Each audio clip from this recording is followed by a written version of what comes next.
Yeah, so I guess originally the idea was we keep doing this every week, which is like, so actually the plan was that this was the call and we talk about consulting, which we can totally do that.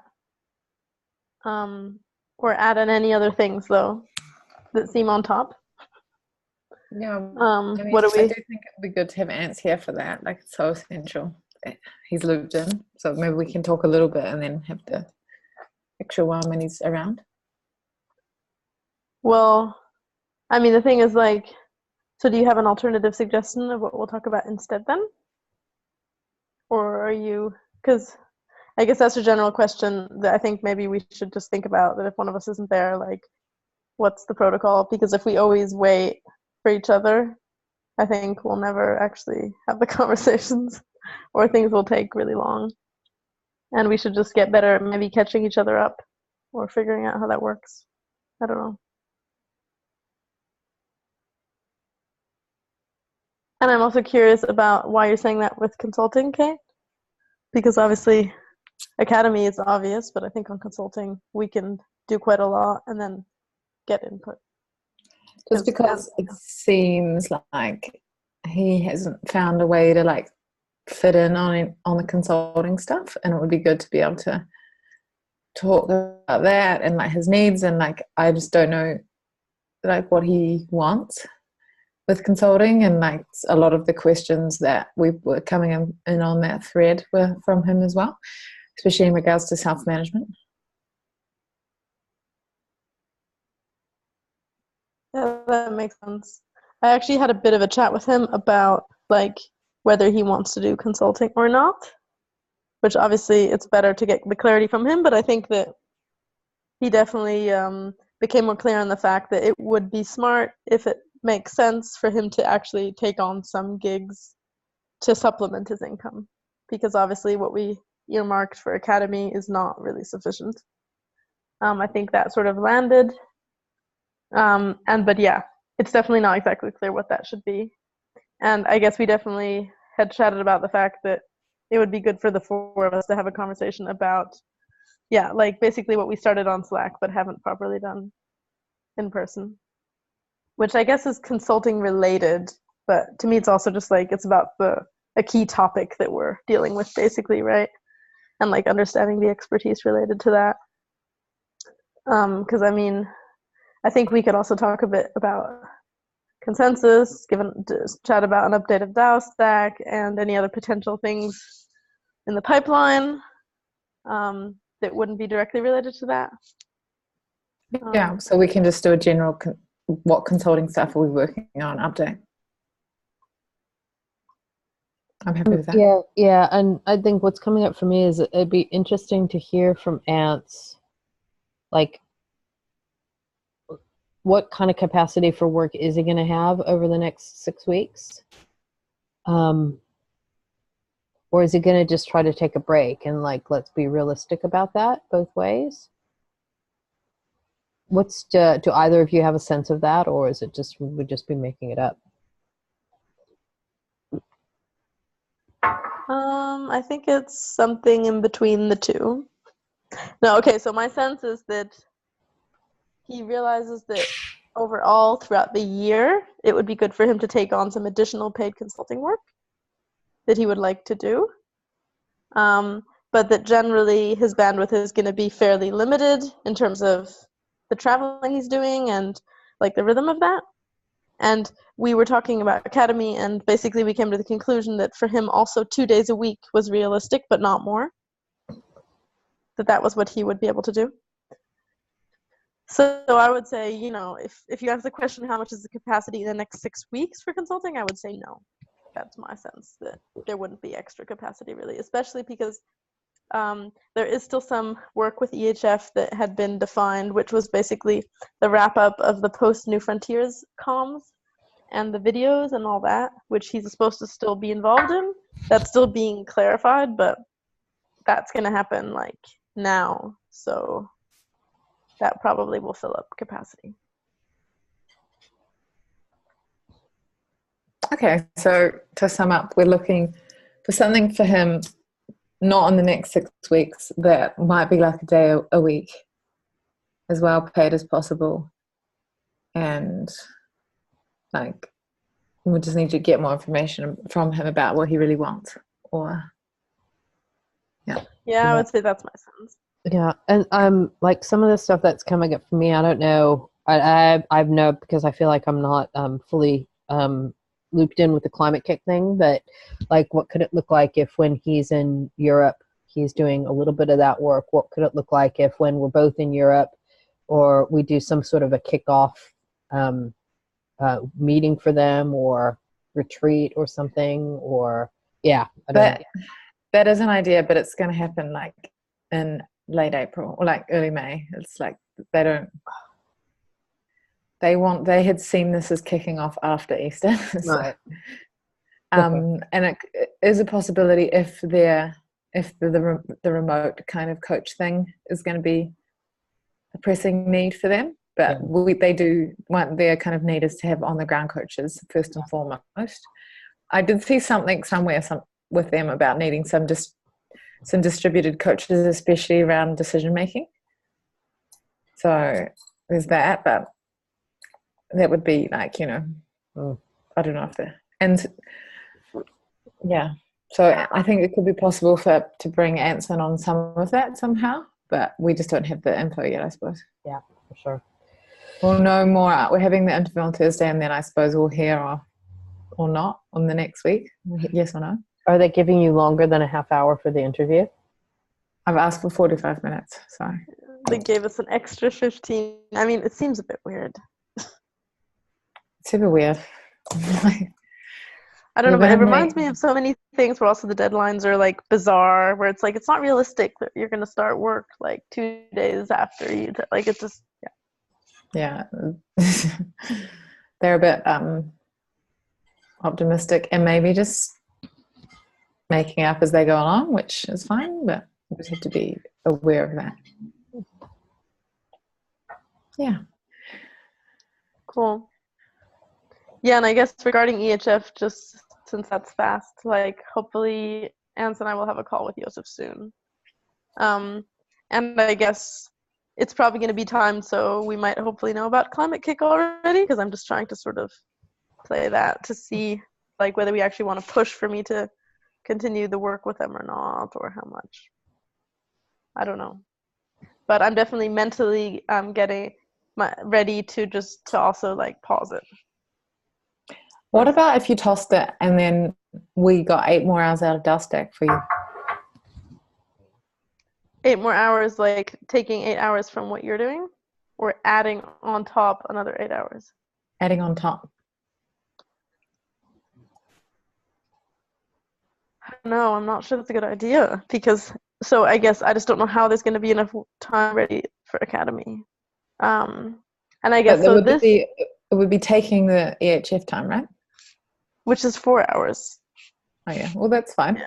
Just getting 4 more hours, but exchanging it so it's less context shifting and it's more like focus. Right. Yeah, that's true. Which I think, though, also this leads me to a general reflection, I guess, which is sort of a strategic consulting question, I guess, which is like, how do we see ourselves in the future when we work with different clients in terms of how operational we go, right? Because I mean, right now, basically, in many cases, same with consensus, right? We're team members, which, I think is quite aligned with our values, but it also means that we're really just like in the weeds of everything, and that we have to hold a shit ton of context. And it just seems like it really reaches its scalability extremely quickly, and that we won't be able to do very much of that. So I'm just also wondering about, even in terms of working with other people or people that are more junior, or like, how do we not get too much into the operational roles, or feel like that's needed? Like, how do we focus more on building the capacity of a team versus doing it ourselves, right? Because like in Dowstack right now, we don't have anyone to build capacity for, because there's no person that we can train. I think that's like not really the scope of this role either. Like it's not necessarily like a org design training role. It's like come and do this work, it needs to be done, like fulfill this ecosystem builder role, because we don't know what the fuck's going on. So like maybe we can build some capacity with the ecosystem team and the leaders as we work with them, but I think that's the kind of context where you need to be embedded. You know, like they want someone full-time, and that's understandable. Absolutely. And I guess the reason why I'm just saying, like, I don't think that we can change that right now, at least in the case of DialStack, but just like going forward, like what strategic role do we see ourselves in? Because with DialStack, we definitely pitched ourselves, as being able to do that and just like be your team member. And so, they were bringing us into capacity building, but I'm just wondering whether that is what we want in the future or not. I mean, for me, it's like it's like a hard lesson, right? I think that if we want to, unless we want to get sucked in and be with these orgs forever and never do anything else, then we have to. It's got to be right from the beginning, articulated and planned, and I absolutely. I think it's also related to the types of clients that we are attracting, which is they're often like quite emergent, chaotic. They need hand-holding. So maybe if we are attracting more mature organizations that are actually even more experienced in having external consultants come in and give their advice and leave, then this will be a bit different. Like what you do with the I4C, it's the same. Yeah, I was actually just going to say that is a good example, right? Where because they were clear that they were bringing in a consultant, we're not asked to be hands-on in that way. And they also make it really easy that if something is more hands-on to be like, okay, I'm recommending you do this, but you need to find capacity for someone to do it. So I think it's just a question of how do we have that posture more going forward, I guess, because these super emergent chaotic orgs, it's not even that they need hand-holding, they just need manpower to do the stuff, right? I guess. Consensus needs hand-holding and manpower. More hand-holding. Right, Susan? Yeah. Fantastic. Yeah. Okay, so Climate Kick's another interesting opportunity where it's like we've got to make that really explicit, I suppose, if we get it. Yeah, so we sort of agree that we don't want to be doing this kind of role more going forward, right? That we're because I think so. I think we reach capacity, all of us, right? And we can't be embedded in the context of too many environments, otherwise it's too fucking heavy. But if they do need that person, Climate Kick, then we can find someone within the kete of consultants that can do that, right? And just make it clear it's not us, and make it clear to Climate Kick if they're expecting that, then that will cost them. If someone's going to hold all the context of their organization and know how things will operate, it's not just like a few hours a week type thing. I'm really curious as how, what those boundaries are, right? Or what those, what those blurry lines are, how can we continue to hold the quality of the work that we do and we're known for super high without having that intimate knowledge. I'm really curious about that. Maybe we can ask some people. I'm talking with Tom on Wednesday. He's obviously been in this situation before. Just get some input on. There's that book by Peter Block, right, Susan, on consulting. Mm-hmm. Did that ever talk about any of this? I don't know. I'll have to look at it again. Yeah, it's a good question, because I do think that we all that's the way we do our work well, is by getting quite embedded, isn't it? And building relationships with the people. That's sort of the quality of it in a way, and it's almost like having to rethink about how we do our work, quite fundamentally. Yeah, I mean... Yeah, in the call with the product manager of DialStack today, he was like, I just want to say I'm so excited to work with you girls. And they've all been saying that. We're like, okay. It's, I mean, I think I'm getting better at it, right?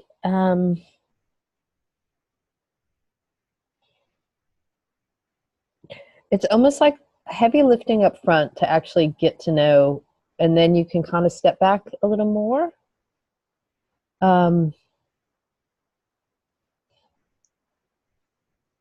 Yeah, I don't know. Can you? I mean, yeah, I mean, like, I think, you know, Tatoka is a good example of this, right? So this Hui, I started to, like, I didn't plan it, right? The team planned it, and I contributed some stuff to it and held some stuff. I think the biggest issue that I still have there, for example, is people still thinking that I have the answers.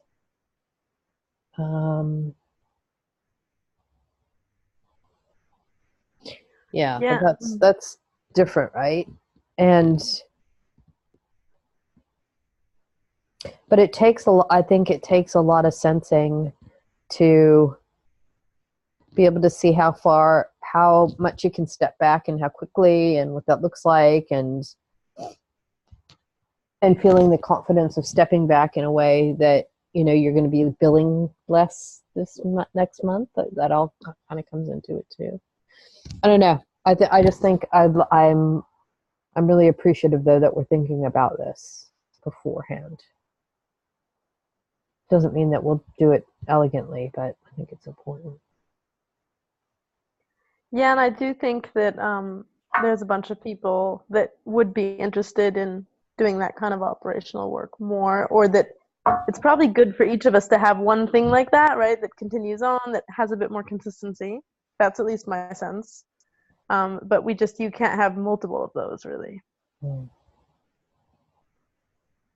So yeah, I think it's just good to think about it going forward. So what's changed in the DAO-Stack contract? How has your work changed?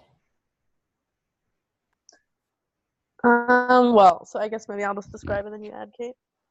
Basically, there was Natalia, who was the lead of the ecosystem team, and we were inside that team. And she's left now. And so basically she's left DAO-Stack. We ousted her. Oh. Or she's left the team. She might leave the house stack. We don't know. She basically, what she had said is that she was changing her role. She was moving somewhere into a different area, and that just the ecosystem team wasn't quite the right fit for her. Mm-hmm. Basically, now Kate and I are sort of the co-leads of the ecosystem team that has 2 other people in it. And the main thing is that now we're directly interfacing with DAO Stack leadership, with the rest of the team. Like, we've stepped up in terms of being embedded in a way. But I mean, I see it actually very positively compared to where we were at a month ago, because it just feels like where there was a bottleneck and everything was getting lost and it felt like we couldn't actually like make effective decisions on what's needed. Now we're getting more like it's just a clear flow, and also if something isn't clear or we don't know, we can just ask, and then we find out immediately, like, no one knows, that's why there's no answer, or you know, that kind of stuff. So it just feels like we're more empowered to just do what we think and be in direct like contact. So yeah, I think that's quite cool. And I guess one thing that I noticed today also, Kate, is that I feel like we still from the beginning have this sort of double role, which was like in the beginning almost, you know, doing some product development support for Alchemy almost, which is what we came in on a bit, right? Which is helping gather feedback on it, iterating that, which is more focused around the tool. And to me, that was actually, you know, the main reason why this was such an interesting project, because it relates to co-budget and to like actual governance mechanisms.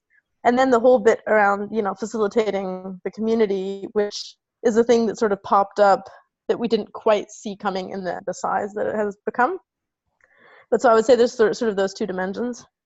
And I guess the other practical thing is that now we're doing the 24 hours a week between the 2 of us, and we're still sort of seeing whether like Kate will do a little bit more or whether we're going to do 50-50. We're currently exploring that.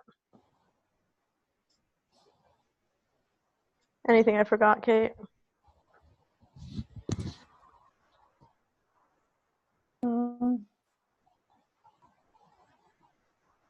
No, I think there's quite a lot of expectation on us though.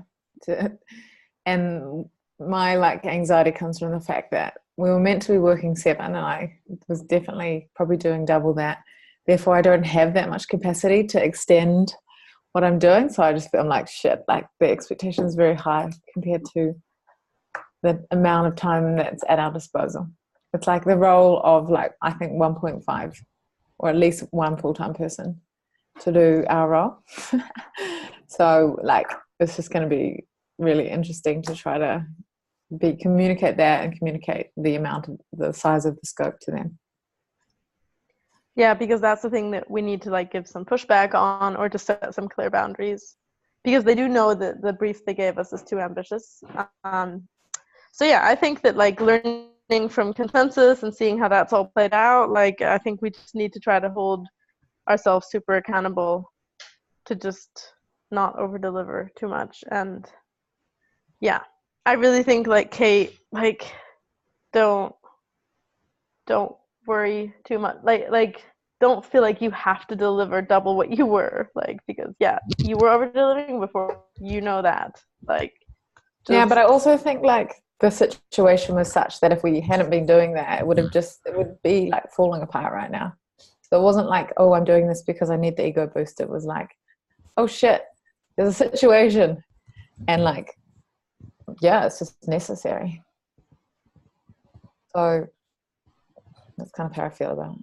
Well, I think that always goes into like obviously that question of when you feel like there's something at stake that you care about, right? Which I think is what I understand, Susan, also a lot why you've given so much in consensus, which is like that you don't want it to fail, and you think that you can make a difference in that, and so you give more, right? But I guess we just need to like sense check ourselves on if like we're always saying that and that's the case all the time, that then that's not going to work. If it's an exception once in a while, right? That's different.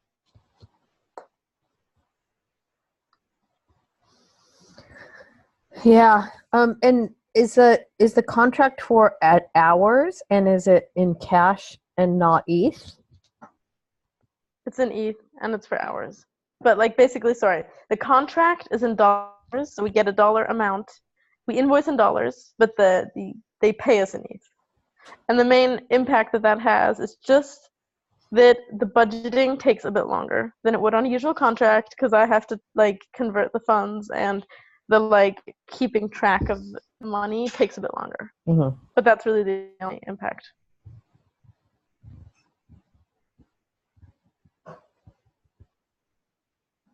So yeah, I think, is there anything like, Susan, from you hearing us talk about this and what you're experiencing with consensus, or other like any advice you have on how to deal with the scope creep or the expectations?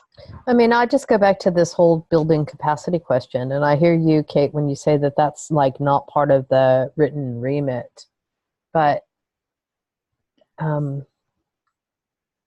yeah, it seems like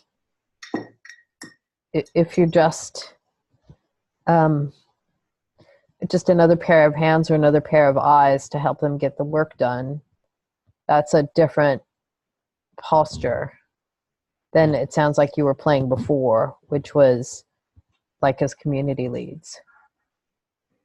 I don't know if it's different. It's just more of that need, which is more woman power. Yeah. I mean, I don't think they're hiring us to be like strategic consultants, really. Yeah. I mean, and we can try to build capacity as much as possible in all those that we interface with, and maybe find the person who will take over, I don't know, this role. That's also another part of it, is that we said we don't know if we'll do this forever. We do see the need. The Matan had the idea that he wants this person to be one person full time, and we were like, well, that's never going to be us. So, but then Jonathan said no, he doesn't agree with Matan, and they're happy for us to be in this role, and they've given us some tokens, right, which take 3 years to vest. So that under that assumption, we've already done 1 year technically, but there's a vesting schedule, which means they get paid out like a little bit proportionate in each month. But I mean, so that's a very clear indication that they do want us to be around for a long time. Mm-hmm. But we've said like, hey, we don't know, so no guarantees. Yeah, I think the main challenge right now is that we don't have really anyone to clearly be building capacity in. Yeah. And I guess yeah, how do we bring that person in? Or because like for me, even so in EHF, the second I was like, oh, Paula, I can build capacity in Paula. Like it felt like everything was clear. Like I knew where to target my energy. Yep. So I feel like that's, yeah, but that person just isn't there yet. And maybe it's, you know, obviously maybe it's multiple people. I think in Genesis with the whole catalyst idea, that could be a way to, you know, yeah, build capacity in the whole DAO. But yeah. It's a really important point, actually. So, Susan, we have like a little budget, 4K, and that could be used to hire someone. And there's also a role missing from this team, which is the open source product manager role. And I had a chat with Victor on Friday, who was like, Kate, I just want to work with you and Fran and your team and Susan and all the Inspire people. And I just wanted, and I was like, oh my God, Victor, you could like do some of thinking around the open source work for Alchemy and interfacing with the development team, because they just don't have that role hired for. He's like, oh my God. And we just started brainstorming on all the possibilities. And so I've just sent him a whole bunch of stuff and told him to get onboarded into the group so he can understand what's going on. And then we'll have a chat with him, Fran, and like you can talk to him. Yeah, that could No be promises made, but like just super. He's so fucking good at that stuff. You think he might be interested in that open source developer coordinator role? I think he'd do it half-time. I mean, he's quite senior. He probably doesn't need full-time.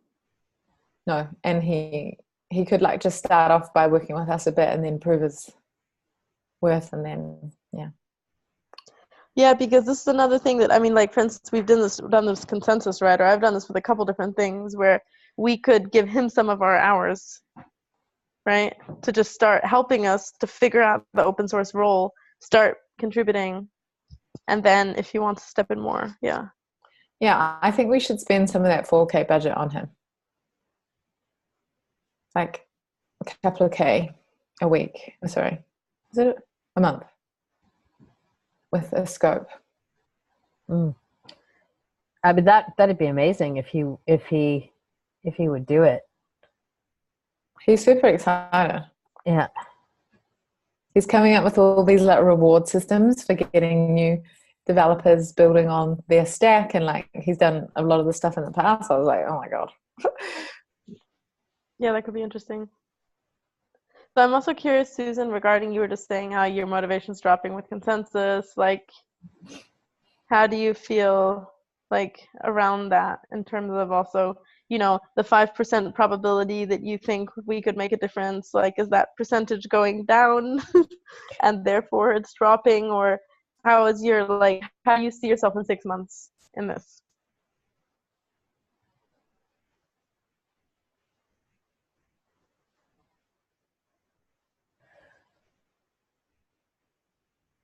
Yeah, I don't know how to answer that question. I feel like, sorry, go ahead. No, you keep going and I'll say something at the end. That I mean, I think that if we get the ball rolling on this agreement stuff, then I think some of my energy will come back. I'm feeling like super blocked by sort of Mary and Chris and like the DNA team generally. I don't know if that's temporary or just like this like little niggly point that we're at now, and then it's just all gonna start happening. Can you say more about that? Why? So the political nature of this is just quite insane. Like it goes to what I was saying earlier. So Chris McKibben, seasoned COO, like, you know, comes into consensus and notices that, oh wow, we've got this big company and everything's in silos and there's no people or group of people actually looking after the health of the whole thing. This is fucking crazy.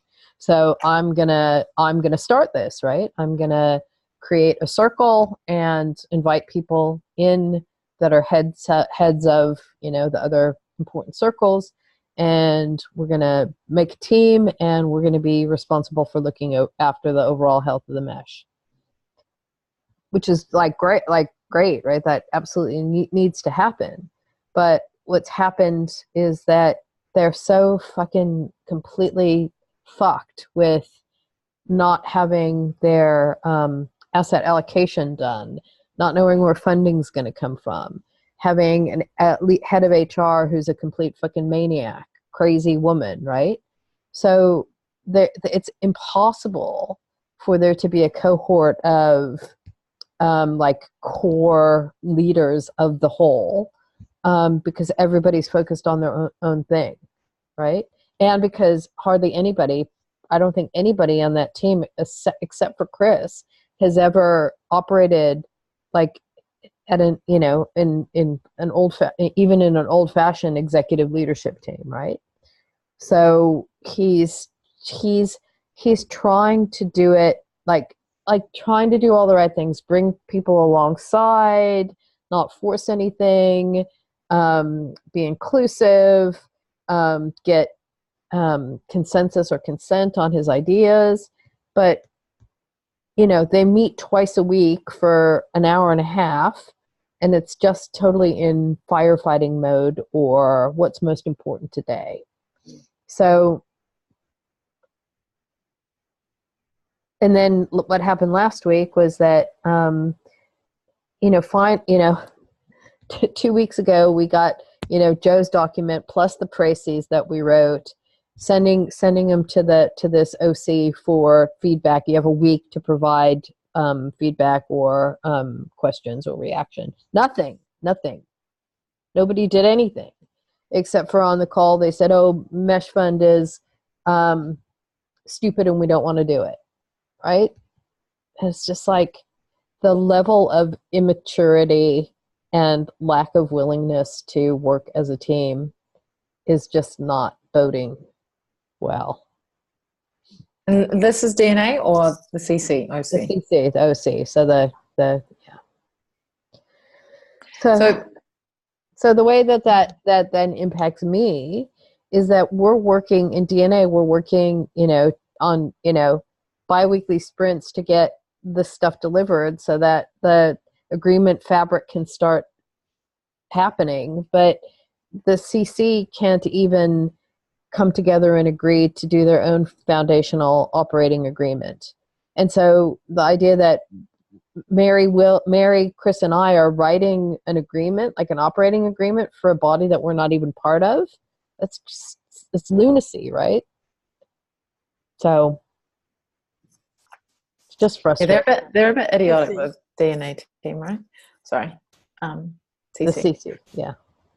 And do you have any tension with Mary also? I think that the tension with Mary is more, it's just the overall tension, right? Like, you know, the whole design thinking process will solve everything kind of thing. And that's helpful, right? And I'm glad that it's important that she's on the team to balance people like us. But she's not a systems thinker. Yeah, I had an interesting call with her the other day. Say more about that.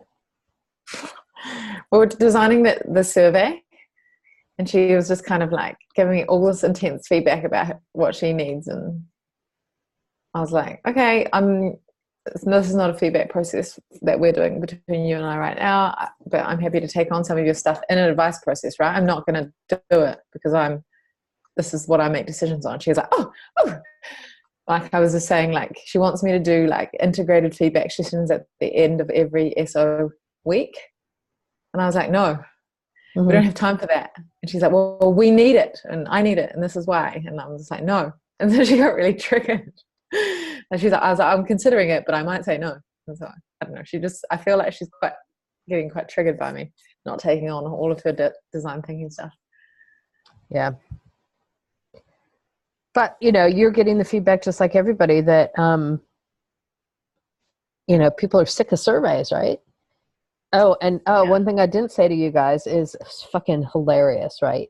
So Matt Corva from Legal, an email goes out from him last week saying, understand that some people are nervous about doing the whatever it's called, the culture whatever survey, because they think that it might not be anonymous. Well, and then a whole paragraph about why it's anonymous, and then another paragraph about, as you know, Consensus has a very strict non-retaliation policy. So even if you did say something and it came back to you, then legally we couldn't. It's like, what are you even doing? And that's not true. Like, look at all the people that got fired. That's retaliation. It's like, what are you even doing, dude? Yeah. Like, I could not believe it when I saw that. I'm like, if that is meant to make anybody in the mesh feel better, it just completely backfired. Yeah. But so overall, it sounds like, unfortunately, a lot of the work that you're trying to do around agreements, just people are not interested or ready for it, and I don't think that's true. I think that, sorry, friend, if I can just say my input, which is not at this OC level, but all teams that we're talking to are so open for it. Mm-hmm. All circles are like, great, this is going to help us. We don't care about the explicit incentives, i.e. mesh fund. We just need this for our team. So actually, away from the circles of power, people are super into it. We're doing it in SO, like the agreement stuff too. Like, it's just like politics is just like getting in the fucking way. And Susan, I just want to say, I think getting on the next SO 101 will be really good for you, because it's the connection with people and actually seeing the impact, working with them. And I know that makes you, it gives you some joy. Yeah, it does. But so it's sort of the classic thing where you know that it's valuable and that the teams want it, but like the top isn't interested or doesn't get it. The top are just a whole bunch of politicking psychos. Yeah. Who are worried about the little fiefdoms and their power getting taken away, in my opinion. Right. But I mean, the question is just that, like, I mean, how many times, I mean, isn't this sort of a common story that something is clearly valuable for the bottom, but the top doesn't see it, and then therefore it just won't happen? Like, is this a blocker? If they're not on board, like, does that mean this is just not going to happen, or is there a way to, like, take over from the bottom? Like, if you just get all circles on board and they're all doing it and it's great, and then, like, the OC is the only one that doesn't have an agreement, haha. Like, would that work? Well, maybe. And when you say the top, like Joe wants to do it, but he's not part of any circle really. He's just Joe, right? So that's the ironic thing, is that the king wants it to happen, but all of his fucking ministers and fucking priests are like, no. Or it will take away our power as ministers and priests. Exactly. I think, like, let's just be patient for the next couple of weeks, Susan. And, no, I mean, I'm not like on the precipice or anything. I'm just like navigating. Yeah. I think it's good to be aware of where your energy's at as well. And like, if you're aware, then you can do something about it. Yeah. It's just, you know me, I like to be all in and positive, and like, and when I feel a little bit then that's what drains my energy. And so in terms of SOs, like, is generally the expectation that it's just that they're continuing on past these 3 months? We don't know. Or we just don't know. Yeah. So the same old, basically. All right. Maybe we should just try to get a real old school client. And then Susan will get triggered by the empowerment. Yeah, exactly. Oh, well, we've got to make do with what we got. Yep. Any other consulting updates?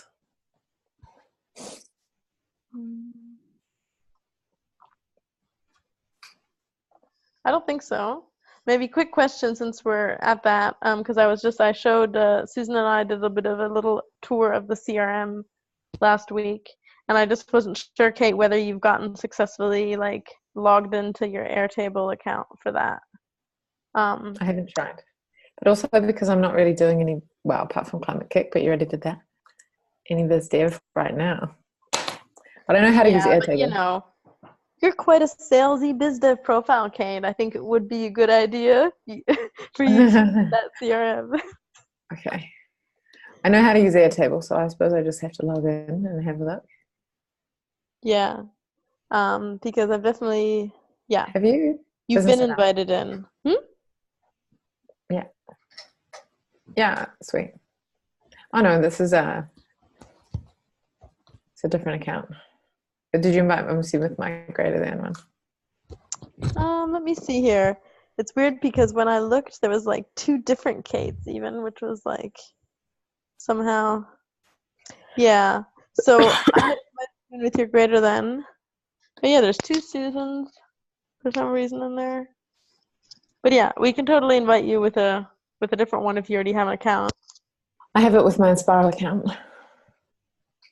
Yeah, let me take a look. Because I feel like I would have already invited your Inspiral one. No, okay, so I'll invite you.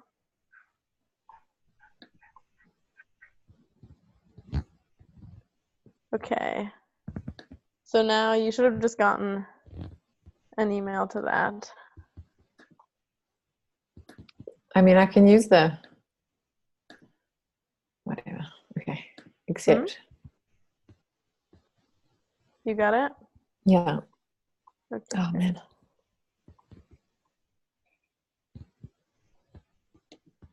And there's like a mini description that I had put on the handbook that's quite simple about how the CRM works, but it's pretty straightforward. Yeah, sweet. So that's cool. And I guess, so yeah, Susan had already been updating about the whole Ben regenerative business thing. That's probably a bit of will take some more time to maybe happen. Have you heard from Ben, Susan? Yeah, we had a call beginning of last week. Yeah, it's not going to happen anytime soon.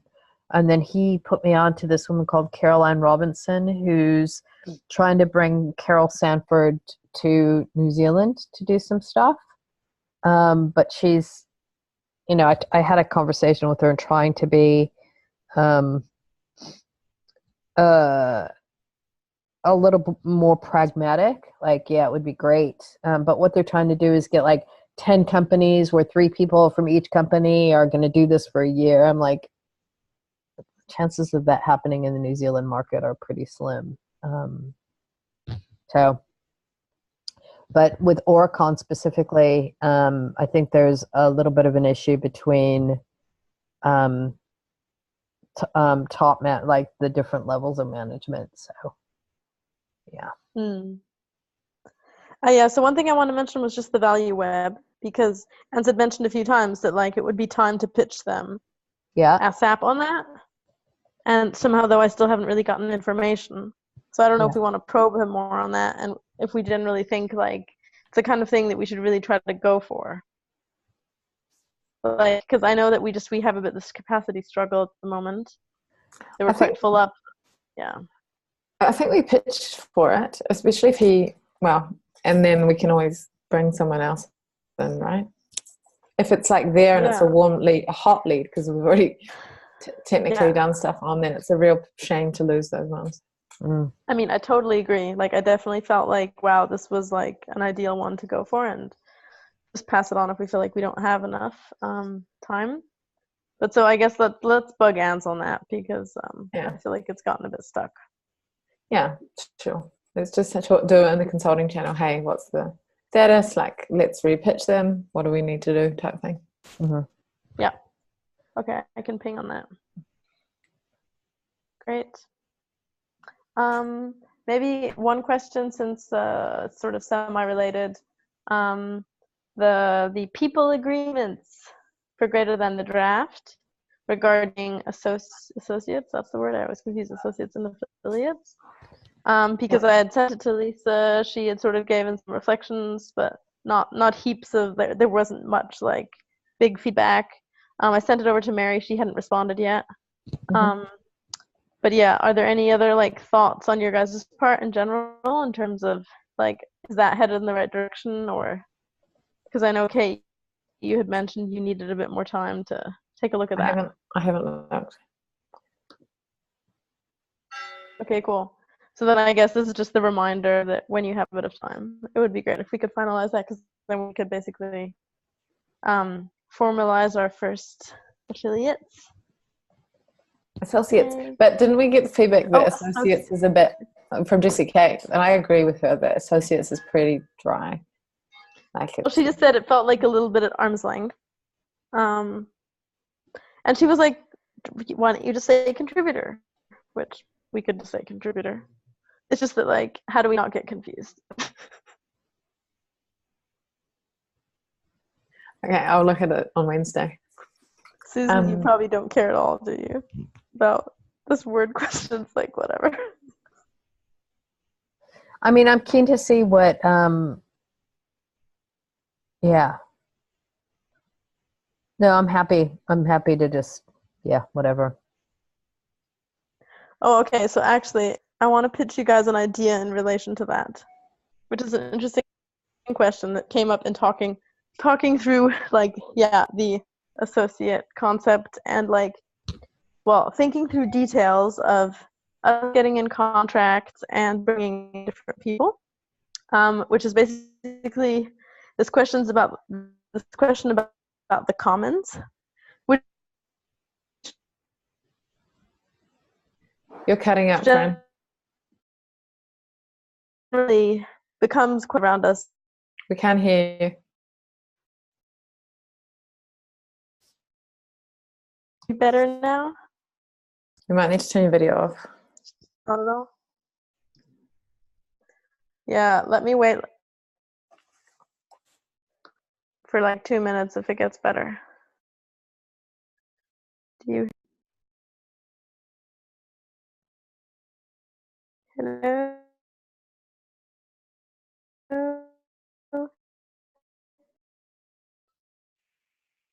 You're still robot-y.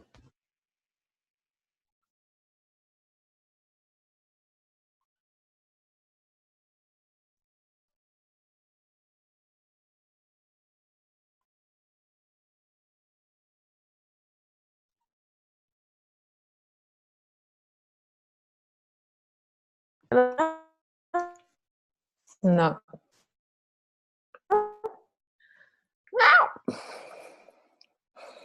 I'm so tired. I want to go to bed, but I have to do some stuff. Well, we don't have to go the whole next half hour. Hey. Okay. Yes. Can you hear me now?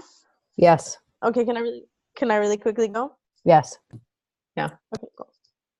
Well, so basically, the essence is that it seems illogical for us to ask people to contribute financially to the commons of greater than if they're not actually co-owners of it, right? That's sort of the essence of it.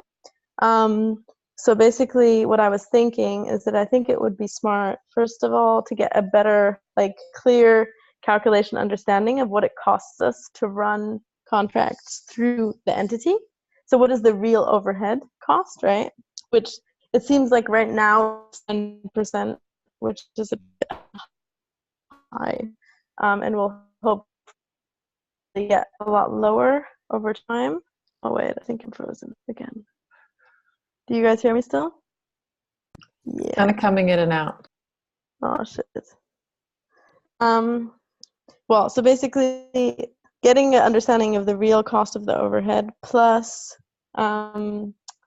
like getting really good about always having fees and having clear agreements on that. What fees? And then basically biz dev fees, right? That we consistently always have those, which, so far we've done that, right? Except on DAO Stack, I guess we didn't, because it was just us delivering and selling. But yeah, basically, I guess in terms of the 15% rule that we had so far, I just realized that I think it doesn't seem very consistent, or it doesn't make sense to ask people who are not co-owners to contribute to that, because they're not deciding what happens with it, and it's not a commons that they're directly benefiting from. So I don't yeah, know so if basically that's that's like, so just, okay. I mean, they Same may as not be before. making a decision about what happens to the commons, but I think they are benefiting from it. But like, probably is an assumption I have. Maybe it shouldn't be 15%, but it's also like quite typical in agencies to like, take something from the contract, and it could be captured in the biz dev or some other fee, but I don't think it's that crazy to have some kind of fee coming into the agency, even if it's not that much. I agree, and I think how do we make it so that it's not yeah, I don't know. I'd love to have a conversation with Mika Goethe from CRISP about this to see how they do it. Yeah, that's a good idea. Do you Yeah, Because know? basically, so the idea that I was thinking of that could maybe be an interesting thing to do, well, is that obviously, of course, we would take a fee. I'm just saying that, like, we would actually be clear about which pieces of the fee are what, and to take out the part that is really about us investing in future products that clearly we can't say that other people are benefiting from that, I would say, at least only in an indirect way. And that basically, like, that as greater than that we, expect people to contribute to the commons of some kind of communities or entities, but that they can choose which one to put it into. So, like, let's say JV is working on consensus, that he can decide to put his extra 5% into the Inspiral Commons instead of the greater than commons. Just as a way to basically, like, keep the rule of the commons, but enable people to actually choose which one, which would create sort of a reinforcing feedback loop that people would feel like if they're working for us, let's say in parentheses, or on projects that we brought in, they're still generating value back to the communities that they're working through, which seems to me like that could create a really good, like, positive feedback loop and enable us to, like, people having less feeling of a conflict that they're contributing to something that they're not really directly have sort of a voting right over. Yeah, it sounds real. It's super interesting, and I think it forces a level of participation that feels positive, or at least like to have to actively make a decision so that you're really sinking in that this is a project that is also benefiting the commons, and you've got a say in how that happens. Well, yeah, in any case, I'm happy to, like, write it out. I just thought it would be maybe easier to explain really briefly, and just, yeah. I get that it's a bigger reflection. Is this based on like the initial conversations you've had with Lisa and who else, or Lisa, about like the 15%, or is it like just it's more like I think this will happen? Yeah, and also, like, with a couple people, basically it was when reflecting about the climate gig as an example, and talking to some people in WeShare, and just thinking about, like, if I'm pitching to other people, or let's say even like a Phoebe, or actually I was also thinking about, obviously we know that we are not excited necessarily right now about working with Phoebe, but just as an example of someone who's, like, dedicated to, like, Inspiral as a community and isn't quite sure about whether she wants to build greater than in a way, but could potentially be interested in this kind of work. That just felt like I noticed when I was pitching sort of these sort of semi-external people, that sometimes I felt like there was confusion about this thing around the commons, and that sort of, I think that how I see it is not that, like, how consensus is paid out is that out of the whole revenue, 15% comes back, and then pay is taken out after that, right? People are paid what their rate is, but it's not like they're then contributing 15%. And that's how I would see it happening with Climate Kick too. It's like, this is your rate, this is what we're paying you after we've taken the fee for being the agency out. Some of that covers our costs and some is just because. I mean, that's how I would explain it. Rather than, maybe it's like, yeah, it goes into the commons of this company, but it's just the fee of us. You get paid, you invoice us, and this is how it is. But I can, yeah. Yeah, I guess I think like I feel like I want to be completely clear and transparent with anyone we work with, whether inside or like outside like the formal organization, on what things work towards. Like I don't want there to be any opacity there. Like I don't feel good about that, I think. So to me that was just how that came up, of wanting to be more specific. But is that true that that's how it actually will happen with Climate Kick? Like we get paid the whole amount and then people invoice us?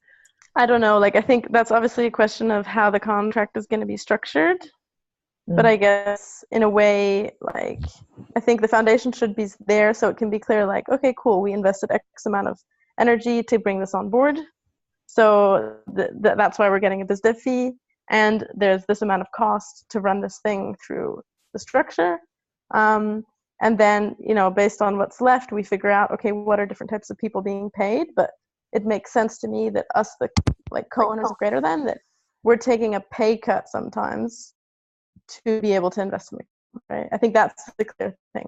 We're taking pay cuts ourselves, right, to be able to put a portion of that into the commons. And I guess that is generally totally a reflection that I'm like wondering what could be more interesting, which is, do we relate that contribution more specific to each person's pay versus like how we take it out at the beginning? Because those are two different models, and I'm not quite sure, like if it depends on the contract but I just feel like it's worth thinking about maybe other ways of doing it. Yeah, I think I have quite a different view on this. I think like it makes more business sense for us we can be transparent about where the 15% is going, but like most agencies and firms take a lot more than 15% and they do, you know, it becomes part of the business. It's part of the revenue. Like, so I don't have a problem with doing it. And if people like don't like it, then they can make it really clear and we can do something with that. Even if we're like, this is what we're doing with it, but like this is the cost of like doing your work through with us.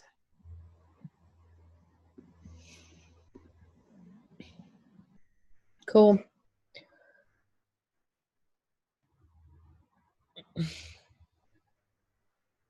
Cool.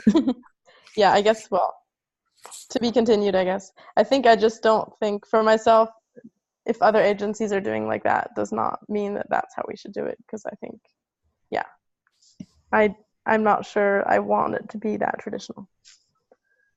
But that's probably a longer conversation. Yeah. Okay. Can I go ahead? Any other things?